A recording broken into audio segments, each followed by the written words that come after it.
بسم اللہ الرحمن الرحیم۔ ناظرین کرام، آج ہم ایسے شخص کی ولادت کا ذکر کرنے والے ہیں جس کو دنیا سید الشہداء امام حسین رضی اللہ تعالی عنہ کی نام سے پہچانتے ہیں۔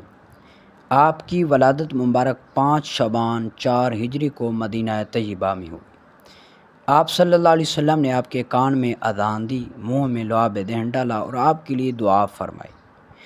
پھر 7ویں دن آپ کا نام حسین رکھا اور عقیقہ کیا۔ حضرت امام حسین کی کنیت ابو عبداللہ ہے۔ حدیث شریف میں سرکار دو عالم صلی اللہ علیہ وسلم نے فرمایا، میں نے اپنے ہارون علیہ السلام کے بیٹوں کے ناموں پر میں نے اپنے بیٹوں کے نام رکھے، یعنی حسن اور حسین۔ اس پاک میں ہے کہ حضور صلی اللہ علیہ وسلم نے فرمایا، یعنی حسن اور حسین جنتی ناموں میں سے 2 نام ہیں۔ عرب کے زمانہ جہالت میں یہ دونوں نام نہیں تھے۔ ابن العربی حضرت مفضل سے روایت کرتے ہیں کہ اللہ تعالیٰ نے یہ نام مخفی رکھے، یہاں تک کہ نبی اکرم صلی اللہ علیہ وسلم نے اپنے نواسوں کا نام حسن اور حسین رکھا۔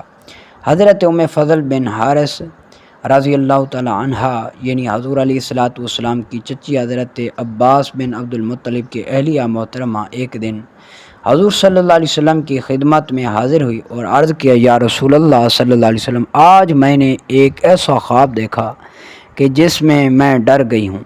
حضور صلی اللہ علیہ وسلم نے فرمایا، تو نے کیا دیکھا ہے؟ انہوں نے عرض کیا، وہ بہت سخت ہے جس کے بیان کی میں اپنی اندر جرت نہیں پاتی ہوں۔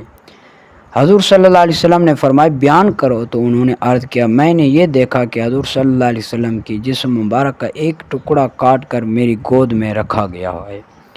ارشاد فرمایا، تمہارا خواب بہت اچھا ہے، انشاءاللہ فاطمہ زہرا کے ہاں بیٹا پیدا ہوگا اور وہ تمہاری گود میں دیا جائے گا۔ چنانچہ ایسا ہی ہوا، حضرت امام حسین رضی اللہ تعالیٰ عنہ پیدا ہوئے اور حضرت ام فضل کی گود میں دیے گئے۔